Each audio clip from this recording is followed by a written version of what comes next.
Good morning, good afternoon, good evening. जो भी जब ये वीडियो देख रहा है, मैं आनंद रेकवार पारस एजू वर्ल्ड में आपका स्वागत करता हूँ। बच्चों, पिछली क्लास में हम लोगों ने उत्पादन फलन क्या होता है और उत्पादन फलन के दो प्रकार, अल्पकालीन उत्पादन फलन और दीर्घकालीन उत्पादन फलन, इसको कंप्लीट किया था। और आज हम हमारा जो टॉपिक शुरू करेंगे उसका नाम है परिवर्तनशील अनुपातों का नियम। तो आइए शुरू करते हैं। अब परिवर्तनशील अनुपातों का नियम, इसको हम शुरू करें उससे पहले मैं उत्पादन फलन के प्रकार का जो आशय था आपको केवल बस उतना याद दिला देता हूं कि हमने जो उत्पादन फलन के प्रकार पढ़े थे वो दो प्रकार पढ़े थे। एक पढ़ा था अल्पकालीन उत्पादन फलन, एक पढ़ा था हमने दीर्घकालीन उत्पादन फलन। अल्पकालीन उत्पादन फलन में हमने पढ़ा था कि ये एक ऐसी अवधि है जिसमें हम उत्पत्ति के कुछ साधनों को स्थिर रख देते हैं और कुछ साधनों को परिवर्तनशील रखते हैं और उसी में परिवर्तन करते रहते हैं, जिससे हमारा उत्पादन बदलता है। दीर्घकाल में हमने देखा था कि हम ऐसी अवधि होती है जिसमें हम उत्पादन के किसी भी साधन को स्थिर नहीं रखते, जितने भी साधन है सबको हम क्या कर सकते हैं, परिवर्तित कर सकते हैं। नियमों की अगर हम बात करें उत्पादन के नियम, तो अल्पकाल में जो नियम लागू होता है उसका नाम होता है परिवर्तनशील अनुपातों का नियम, और दीर्घकाल में जो उत्पादन का नियम लागू होता है उसको बोलते हैं हम पैमाने के प्रतिफल। और आज जो हम पढ़ने वाले हैं वो हम कौन सा पढ़ने वाले हैं, जो अल्पकाल में नियम लागू होता है वो, जिसका नाम क्या है, परिवर्तनशील अनुपातों का नियम। चलिए तो देखिए, परिवर्तनशील अनुपातों का नियम, इसका एक और नाम है उत्पत्ति ह्रास नियम। क्या नाम है इसका, उत्पत्ति ह्रास नियम। ठीक, तो आपको कॉपी में हेडिंग डालना है परिवर्तनशील अनुपातों का नियम या उत्पत्ति ह्रास नियम। अब ये नियम क्या होता है इसको हम समझते हैं। देखिए भाई, सबसे पहले तो ध्यान ये रखना है कि ये अल्पकाल में लागू हो रहा है ना, क्योंकि हम अल्पकाल के पढ़ रहे थे ना, अल्पकाल के अंदर है अपन, है ना। कल की क्लास में हम दीर्घकाल में पहुंचेंगे, आज की क्लास पूरी हम अल्पकाल में निपटाएंगे। तो पहली बात तो ये अल्पकाल में लागू होता है, और हमें ये पता है कि अल्पकाल में हम कुछ साधनों को स्थिर रख देते हैं, उनको हम घटाएंगे बढ़ाएंगे नहीं, और कुछ साधनों को हम परिवर्तनशील रखते हैं, मतलब इन्हें हम घटा बढ़ा सकते हैं। ठीक है, तो ये नियम अल्पकाल पे बेस्ड है। तो अब मैं इसका मीनिंग बोल रहा हूं, सुनना। देखिए, परिवर्तनशील अनुपातों का नियम क्या होता है कि अल्पकाल की अवधि में जब हम उत्पादन के कुछ साधनों को स्थिर रखते हैं और कुछ साधनों को परिवर्तित करते हैं। क्या बोला मैंने, कुछ साधनों को स्थिर रखते हैं और कुछ साधनों को परिवर्तित करते हैं। ये तो अल्पकाल का मीनिंग, अल्पकालीन उत्पादन फलन का ही मीनिंग था कि हमने कुछ साधनों को स्थिर रखना है और कुछ साधनों को परिवर्तनशील करना है। और परिवर्तनशील करना है मतलब उनको या तो बढ़ाना है या घटाना है। और हम इस नियम में जो हमारे परिवर्तनशील साधन है उनको क्या करेंगे, बढ़ाएंगे। ठीक, तो एक स्थिर साधन हमारी पूंजी थी, परिवर्तनशील साधन हमारे श्रमिक थे, तो हम श्रमिकों को क्या करेंगे, बढ़ाएंगे। तो हम पढ़ रहे हैं क्या कि अल्पकाल में जब हम उत्पत्ति के कुछ साधनों को स्थिर रखते हैं और कुछ साधनों को परिवर्तनशील रखते हैं, मतलब हम बढ़ाएंगे, तो शुरुआत में तो हमारा जो सीमांत उत्पादन है वो बढ़ता है। उसके बाद जैसे जैसे हम परिवर्तनशील साधन और बढ़ाते हैं हमारा सीमांत उत्पादन घटने लगता है। फिर अगर हम और परिवर्तनशील साधन बढ़ाते हैं तो हमारा सीमांत उत्पादन शून्य हो जाता है। और अगर हमने फिर भी नहीं माने और बढ़ाते गए हम हमारे परिवर्तनशील साधन, तो अंत में हमारा जो सीमांत उत्पादन है वो ऋणात्मक हो जाता है। ये क्या है आपका, यही है परिवर्तनशील अनुपातों का नियम। तो एक बार मैं पहले लैंग्वेज में बोल रहा हूं, फिर अपन इसको फिर से समझेंगे और फिर इसका एग्जांपल भी देखेंगे। देखें, परिवर्तनशील अनुपातों के नियम में हमको लिखना है क्या कि अल्पकाल की ऐसी अवधि जिसमें हम उत्पादन के कुछ साधनों को स्थिर रखते हैं एवं परिवर्तनशील साधनों की मात्रा को बढ़ाते हैं, तो प्रारंभ में हमारा सीमांत उत्पादन, ध्यान रखें मैं वर्ड बोल रहा हूं सीमांत उत्पादन, क्योंकि उत्पादन वर्ड नहीं बोलना है, हमको बोलना है सीमांत उत्पादन। क्योंकि अगर आपने केवल उत्पादन बोला तो उत्पादन तो तीन होते हैं, कुल उत्पादन, औसत उत्पादन और सीमांत उत्पादन। आप कौन सा उत्पादन बोल रहे हैं भाई, इसीलिए क्लियर कट बोलो, सीमांत उत्पादन। तो अल्पकाल में जब हम उत्पादन के कुछ साधनों को स्थिर रखते हैं और जो परिवर्तनशील साधन है उनको बढ़ाते हैं, तो प्रारंभ में तो हमारा सीमांत उत्पादन बढ़ता है, उसके बाद हमारा सीमांत उत्पादन घटता है, उसके बाद हमारा सीमांत उत्पादन शून्य होता है और अंत में हमारा सीमांत उत्पादन ऋणात्मक हो जाता है। तो ये नियम बस इतना कहना चाह रहा है कि अल्पकाल में आप कुछ साधनों को तो स्थिर रख दो और जो आपके परिवर्तनशील साधन है उनको बढ़ाते जाओ, और जैसे जैसे आप बढ़ाओगे वैसे वैसे आपका सीमांत उत्पादन इस तरह से रिएक्शन करेगा। कैसे कि शुरुआत में जब आपने आपके परिवर्तनशील साधन मतलब श्रमिक बढ़ाए तो आपका सीमांत उत्पादन बढ़ेगा, उसके बाद अगर आप और श्रमिक बढ़ाते हो तो आपका सीमांत उत्पादन घटने लगेगा, फिर भी आपने और श्रमिक बढ़ाए तो घटते घटते आपका सीमांत उत्पादन शून्य हो जाएगा, और आपने और श्रमिक बढ़ा दिए तो आपका सीमांत उत्पादन क्या हो जाएगा, ऋणात्मक हो जाएगा। यही है आपका परिवर्तनशील अनुपातों का नियम या उत्पत्ति ह्रास नियम। तो इस नियम ने हमको बस इतनी सी बात बताई कि अगर आपने स्थिर साधन तो बात ही मत करो, परिवर्तनशील साधन बढ़ाते जाओगे, आपका सीमांत उत्पादन पहले बढ़ेगा, फिर घटेगा, फिर शून्य होगा, और अंत में क्या हो जाएगा, ऋणात्मक हो जाएगा। यह है आपका क्या, परिवर्तनशील अनुपातों का नियम। अब ये किस तरीके से काम करता है उसके लिए हम एक टेबल बनाएंगे, और इस टेबल में हमने जो अभी बात बोली इस नियम में, उसी नियम को हम समझेंगे। ठीक है, तो मैं थोड़ा साइड हो जाता हूं ताकि हमको टेबल में यहाँ देखें, जरूरत पड़ेगी आपको। देख स्पेस ज्यादा चाहिए रहेगा मुझे। सबसे पहले तो मैं बात करूंगा हमारे स्थिर साधन की, तो मैं एक कॉलम बनाऊंगा स्थिर साधन का। स्थिर साधन हमारी क्या है, पूंजी, तो पूंजी ले लेंगे हम रुपए लाख में, लाखों रुपए में बात करेंगे। दूसरा हम ले लेते हैं क्या, हमारे परिवर्तनशील साधन, और हमारे एग्जांपल में परिवर्तनशील साधन क्या है, हमारे श्रमिक, तो हम श्रमिक ले लेंगे। तीसरे नंबर पे लेंगे हम सीमांत उत्पादन, और उत्पादन है मतलब मात्रा यानी इकाइयों में बात होगी। तो हमने 3 कॉलम बनाने हैं पहले, अभी मत बनाओ कॉपी में, अभी देखते जाओ, कॉलम और बढ़ेंगे, है ना। तो अभी आपको बनाना नहीं है, अभी आपको केवल सुनना है और यहाँ डिस्प्ले पे देखना है। क्या, एक हमने लिया क्या, स्थिर साधन वाला कॉलम, एक हमने लिया परिवर्तनशील साधन वाला कॉलम, और एक लिया हमने सीमांत उत्पादन। स्थिर साधन में हमने ली पूंजी रुपए लाख में, परिवर्तनशील साधन में हमने लिए श्रमिक, और जो जो हमारे सीमांत उत्पादन है उसकी हमने ली इकाइयां, कि हम उत्पादन कितनी मात्रा में कर रहे हैं। अब देखो पूंजी जो हमारी है वो स्थिर साधन है, तो पूंजी तो हम एक ही बार लिख लेते हैं। मान लो हमने लिख ली एक मतलब ये क्या है, लाख में, तो 1 लाख, तो पूंजी हमने लिखी 1 लाख रुपए।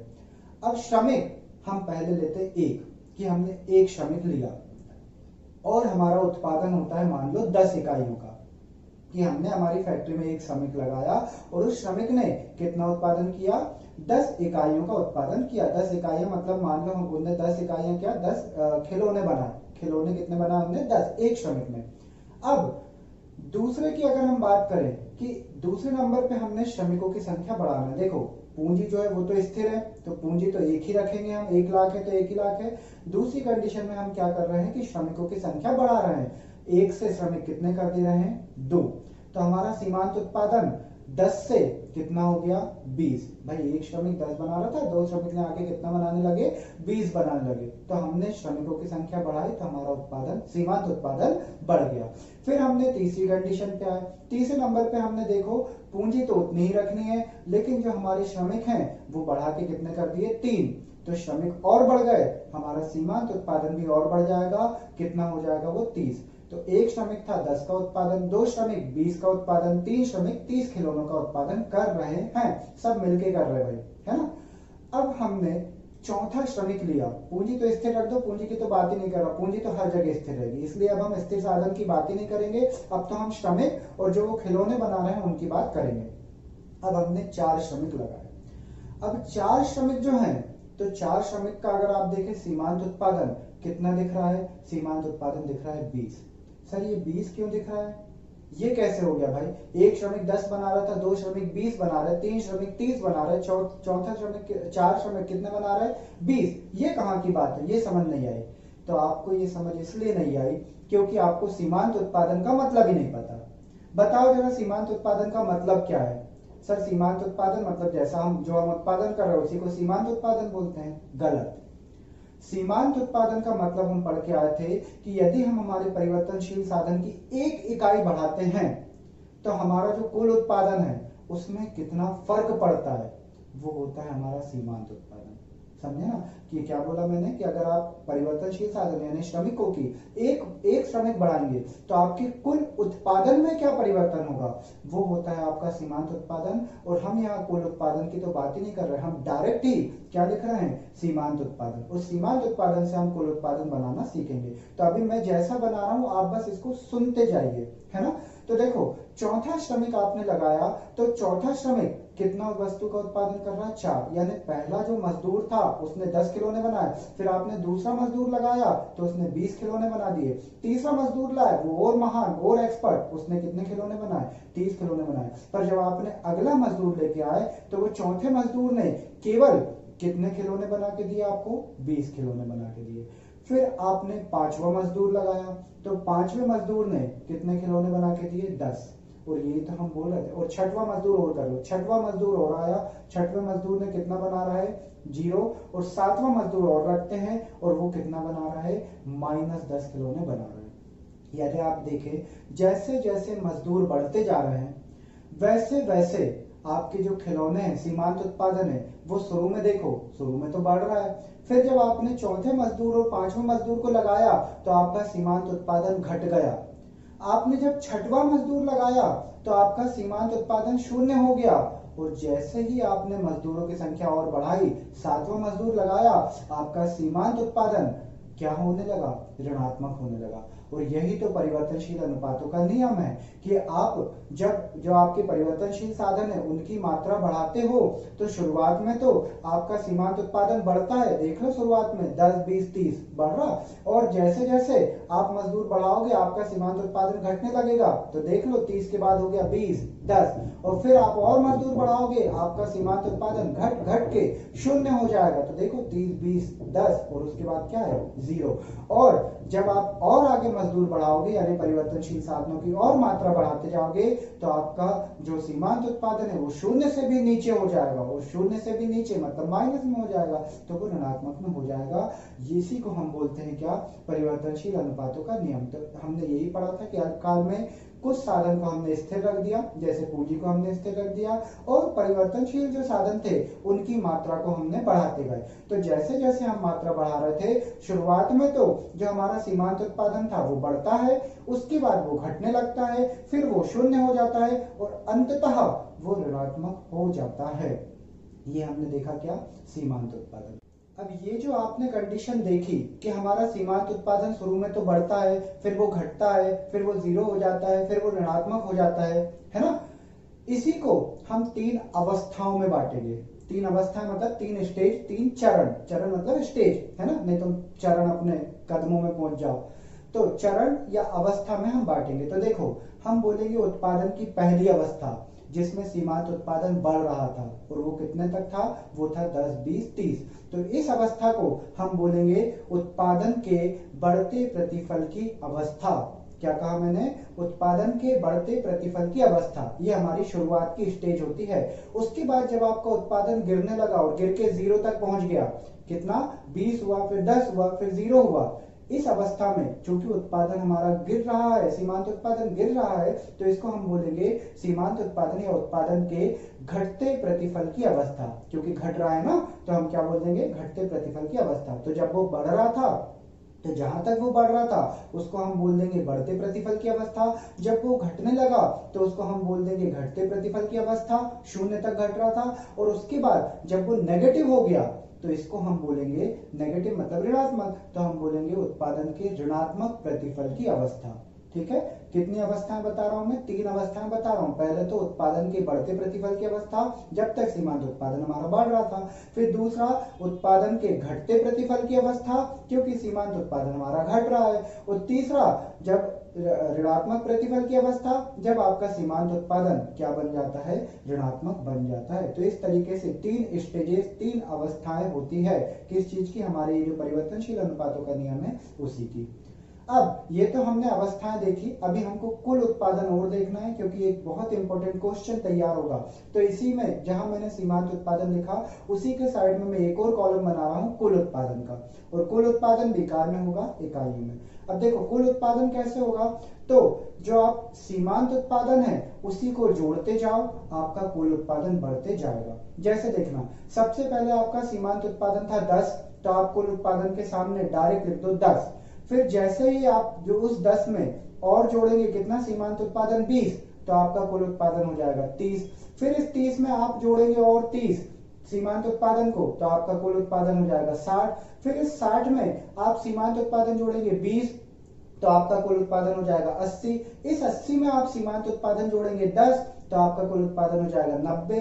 इस 90 में आप सीमांत उत्पादन जो कि इस बार है 0 उसको जोड़ेंगे तो वो 90 ही रहेगा कुल उत्पादन। और इस 90 में अगर आप -10 के सीमांत उत्पादन को जोड़ देंगे तो आपका कुल उत्पादन कितना दिखने लगेगा 80। तो मैंने क्या किया, ये जो भी सीमांत उत्पादन है उसमें जो भी सीमांत उत्पादन है उसको जोड़ते जा रहा हूं और क्या बनाते जा रहा हूं, कुल उत्पादन। तो कुल उत्पादन पहले कितना बना, पहले बना 10 जो कि मैंने सीमांत उत्पादन से एज इट इज उठा लिया। फिर उसमें मैंने 20 जोड़ा तो हुए 30, 30 में 30 जोड़े हुए 60, 60 में 20 जोड़ा हुए 80, 80 में मैंने 10 जोड़े हुए 90, 90 में 0 जोड़ा हुआ 90 ही रहा। और फिर 90 में मैंने -10 जोड़े, तो माइनस अगर किसी चीज में जोड़ोगे तो वो जोड़ेगा बढ़ेगा थोड़ी ना, और घटा देगा कम कर देगा। तो 90 में -10 जुड़े तो कितना बता रहा है, 80 बता रहा है। अब ये तो मैंने कुल उत्पादन का कॉलम बनाया, ये क्यों बनाया मैंने, इसके मायने समझना। क्योंकि ये जो भी टेबल है, पहली बात तो इस टेबल को हमें रेखा चित्र ग्राफ के माध्यम से समझना है, पहला कारण ये था। दूसरा कारण एक बहुत इंपॉर्टेंट 3 से 4 नंबर का क्वेश्चन आता है हमारे एग्जाम में, जो कि आपके बोर्ड का फेवरेट क्वेश्चन भी है, जिसका नाम है सीमांत उत्पादन और कुल उत्पादन में संबंध बताइए। 3 से 4 नंबर का आता है वही क्वेश्चन, और बहुत सिंपल है अगर आप ये टेबल समझ जाते हो तो। क्या क्वेश्चन आता है, सीमांत उत्पादन और कुल उत्पादन में संबंध बताइए। तो हम पहले यहाँ टेबल में ही देखेंगे कि सीमांत उत्पादन और कुल उत्पादन में क्या संबंध है, फिर इसी टेबल को हम रेखा चित्र पे बनाएंगे और रेखा चित्र के माध्यम से भी सीमांत उत्पादन और कुल उत्पादन के संबंध को समझेंगे। तो अब आपका फोकस केवल सीमांत उत्पादन वाली लाइन और जो कुल उत्पादन वाली लाइन है उन्हीं में होना चाहिए। सीमांत उत्पादन आप देखें, शुरुआत में जब वो बढ़ रहा था, कितना हो रहा था 10, 20, 30, तो सीमांत उत्पादन जब बढ़ रहा है तो आप कुल उत्पादन को देखें, कुल उत्पादन है 10, 30, 60, यानी कुल उत्पादन बढ़ रहा है। तो जब सीमांत उत्पादन बढ़ रहा है तब कुल उत्पादन भी बढ़ रहा है। ये हुआ सीमांत उत्पादन और कुल उत्पादन के बीच का पहला संबंध। क्या कि जब सीमांत उत्पादन बढ़ता है तो कुल उत्पादन भी बढ़ रहा होता है। अब दूसरे नंबर पे आप देखो, जब सीमांत उत्पादन घटने लगा मतलब कितना हो रहा है, घट घट के वो हो रहा है 30 से 20 हुआ, फिर 10 हुआ, है ना, ये यहीं तक रोको, अवस्थाओं पे मत चल जाना, नहीं 3 अवस्था तो 3 संबंध, ऐसा नहीं। 30 से 20 हुआ और फिर क्या हुआ, 10 हुआ। तो सीमांत उत्पादन आप देखो घट रहा है जब, तो कुल उत्पादन आपका बढ़ रहा है, यानी सीमांत उत्पादन घटने पर भी कुल उत्पादन आपका तब भी बढ़ रहा ही होता है। तो आपने 2 संबंध देखे, पहला तो जब सीमांत उत्पादन बढ़ रहा है तब कुल उत्पादन बढ़ रहा है, और जब सीमांत उत्पादन घट रहा है तब भी कुल उत्पादन बढ़ रहा होता है। तीसरे नंबर पे आप देखो, जब सीमांत उत्पादन शून्य हो गया, और अगर आप देख रहे हैं कि सीमांत उत्पादन शून्य हुआ है तो वहां जो कुल उत्पादन है वो अपने हाईएस्ट पॉइंट पे है, हाईएस्ट नंबर पे है, जो कि कितना है 90। सर 90 तो उधर भी है, जब सीमांत उत्पादन 10 है तब कुल उत्पादन 90 है, तो वो भी तो हाईएस्ट है, वो हाईएस्ट है। पर हम यहाँ इसको हाईएस्ट क्यों बोल रहे हैं, क्योंकि इसके बाद वो सीमांत उत्पादन जो कुल उत्पादन है वो गिरने लगा, इसलिए हम ये बोल रहे हैं कि जब आपका सीमांत जो उत्पादन है वो शून्य है तब आपका कुल उत्पादन हाईएस्ट पॉइंट पे पहुंच गया 90 पे, उससे ऊपर कुल उत्पादन कहीं भी नहीं है। चाहे आप ऊपर साइड देखो, चाहे आप नीचे साइड देखो, उस जगह पे जो आपका सीमांत उत्पादन जो कुल उत्पादन है वो हाईएस्ट पॉइंट पे है। तो हमारा तीसरा संबंध होता है, जब सीमांत उत्पादन शून्य होता है तब आपका जो कुल उत्पादन है वो क्या हो जाता है, हाईएस्ट पॉइंट पे हो जाता है, हाईएस्ट पॉइंट पे हो जाता है, मतलब कि सबसे अधिकतम होता है।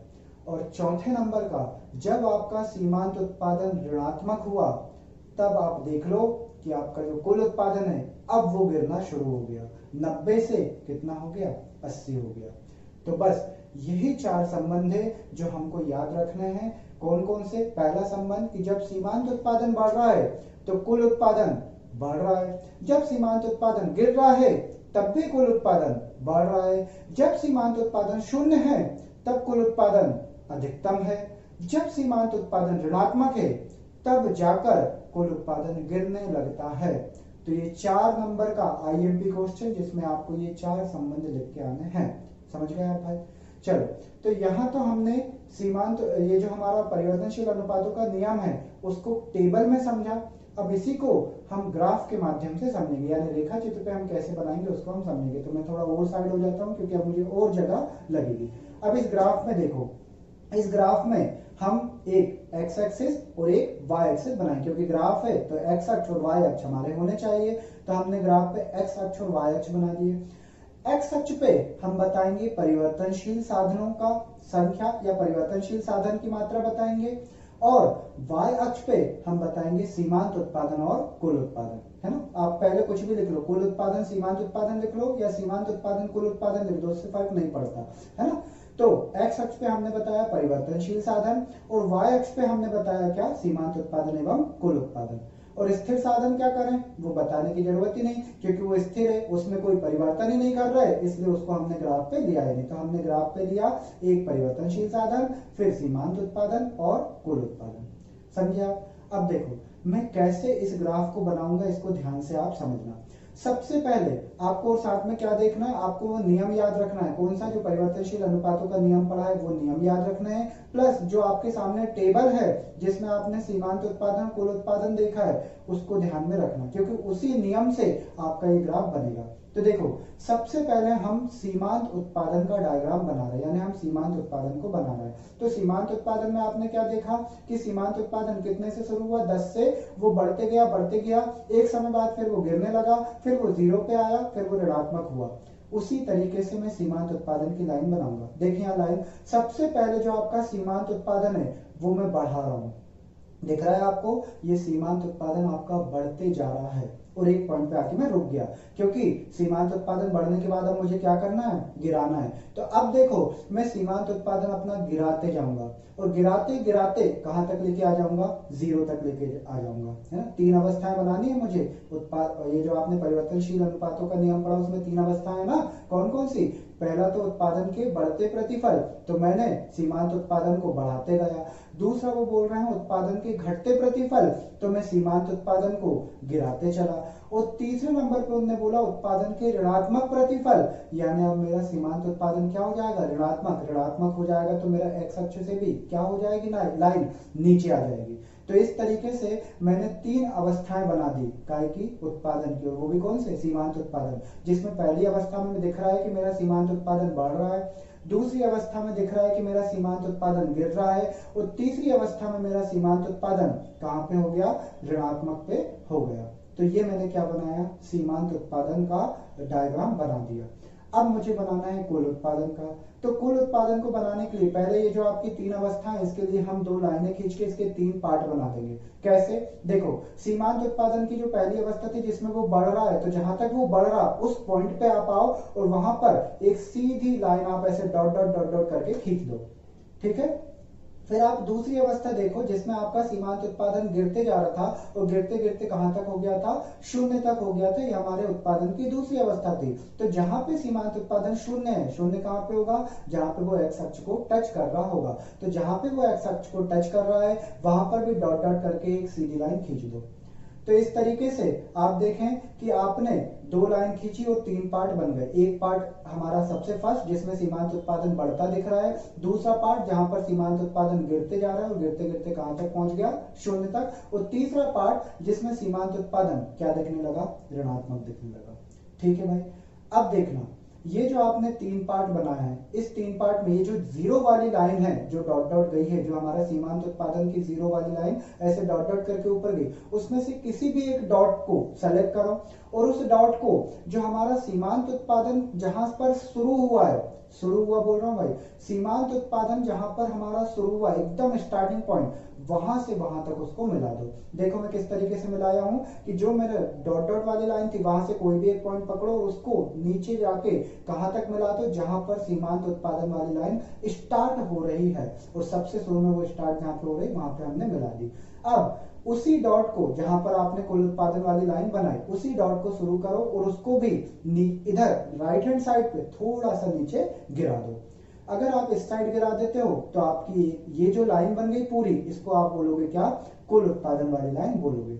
तो इस तरीके से आप देखें, एक हमारी सीमांत उत्पादन वाली लाइन बन गई और एक हमारी कौन सी लाइन बन गई, कुल उत्पादन वाली लाइन बन गई और हमारी 3 अवस्थाएं भी बन गई। अगर आप अवस्थाएं देखो तो आपको दिख जाएगी। पहली अवस्था जहां पर देखो आप सीमांत उत्पादन बढ़ रहा है, तो आप कुल उत्पादन को देख लो, वो अभी भी बढ़ रहा है ना, ये पहली अवस्था थी। दूसरे में आप देखो, जब अवस्था नहीं सॉरी हमारे वो संबंध थे, तो आप देखो जब सीमांत उत्पादन बढ़ रहा है तो कुल उत्पादन बढ़ रहा है, ये हमारा पहला संबंध था। दूसरा आपने संबंध देखा था, जब सीमांत उत्पादन गिर रहा होता है कुल उत्पादन तब भी बढ़ रहा होता है। तो आप देख लो, जब आपका सीमांत उत्पादन गिर रहा है तब भी आपका कुल उत्पादन बढ़ते ही जा रहा है। फिर आपने तीसरा संबंध देखा था कि जब सीमांत उत्पादन शून्य था, तो देखें आप, शून्य मतलब जहां पर सीमांत उत्पादन ने एक्स अक्ष को टच किया, वहां पर हमारा कुल उत्पादन अधिकतम था। तो आप देखें हमारा कुल उत्पादन क्या दिख रहा है हमको, अधिकतम दिख रहा है। सबसे हाईएस्ट पॉइंट है ना, वो सबसे ऊंची पॉइंट पे है वो, तो वहां पर कुल उत्पादन क्या है, अधिकतम। और चौथी स्टेज में देखें, जब आपका सीमांत उत्पादन ऋणात्मक हो गया तो आपका कुल उत्पादन क्या दिख रहा है आपको, गिरता हुआ दिख रहा है। समझ गए आप? तो इस तरीके से हमने 3 अवस्थाएं बनाई, उत्पादन के बढ़ते प्रतिफल, उत्पादन के घटते प्रतिफल, उत्पादन के ऋणात्मक प्रतिफल। और हमने इसी डायग्राम में 4 संबंध भी देखे, सीमांत उत्पादन और कुल उत्पादन का। सीमांत उत्पादन बढ़ा, कुल उत्पादन बढ़ा। सीमांत उत्पादन गिरा, कुल उत्पादन तब भी बढ़ा। सीमांत उत्पादन शून्य हुआ, कुल उत्पादन अधिकतम हुआ। सीमांत उत्पादन ऋणात्मक हुआ, कुल उत्पादन गिरने लगा। समझे? तो ये इस तरीके से हमको परिवर्तनशील अनुपातों का अगर नियम आ गया तो हमको पहले वो मीनिंग लिखना है, फिर हमको वो टेबल बनाना है और उसके बाद हमको ये डायग्राम बनाना है। ठीक है, चलो अब ये डायग्राम आप बनाओ, उसके बाद फिर मैं आपको ये पॉइंट लिखवा देता हूं। वो पॉइंट आपको लिखने हैं कौन से, जो हमको क्वेश्चन आएगा कि सीमांत उत्पादन और कुल उत्पादन में क्या संबंध होता है। तो उसको आप नीचे साइड हेडिंग डालेंगे, सीमांत उत्पादन और कुल उत्पादन में संबंध, और अब हम लिख लेते हैं। क्या लिखेंगे हम, पहला हम लिख रहे हैं, देखें यहाँ पे, जब सीमांत उत्पादन हमारा बढ़ता है तब कुल उत्पादन हमारा बढ़ता है। दूसरा, जब सीमांत उत्पादन हमारा घटता है कुल उत्पादन हमारा तब भी बढ़ रहा होता है। तीसरा, जब सीमांत उत्पादन शून्य होता है कुल उत्पादन हमारा अधिकतम होता है, और जब सीमांत उत्पादन हमारा ऋणात्मक होता है तो हमारा कुल उत्पादन घटने लगता है। ये 4 संबंध हमको बताने हैं, प्लस डायग्राम बना के आना है। डायग्राम जो अभी हमने बनाया ना वो बनाना, उसी में तो दिखाएंगे हम कि ये जो हमने 4 बातें बोली वो किस तरह से दिखेगी।